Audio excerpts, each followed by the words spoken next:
એક બીજો મુદ્દો પણ એ લેખમાં હતો કે ઇન્ટિરિયર ડિઝાઇનિંગ માટે કે ઇન્ટિરિયર ડિઝાઇનિંગની પ્રોડક્ટ માટે સરકારના એટલા કોઈ ખાસ બાયલોઝ નથી.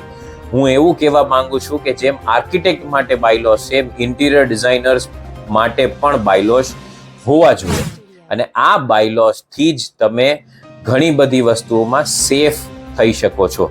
એક સારો ઇન્ટિરિયર ડિઝાઇનર હશે ને, તમને તમારી જે કોઈ પણ પ્રોડક્ટ તમે ચૂઝ કરો છો એની ક્વોલિટી અને એના સ્પેસિફિકેશન્સ તમને ક્લિયરલી સમજાવશે અને એ જ તમને યુઝ કરવાનું કહેશે.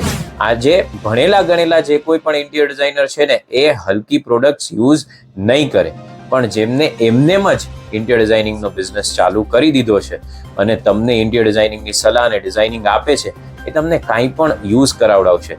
તમે ઘર બનાવો છો તો તમારા ઘરમાં વપરાતી વસ્તુ સસ્તી લાવો છો એનો કોઈ પ્રોબ્લેમ નથી, પણ એ સસ્તી વસ્તુની કિંમત તમારા સગા વાલાઓએ જ્યારે આગ લાગશે ને ત્યારે ચૂકવવી પડશે.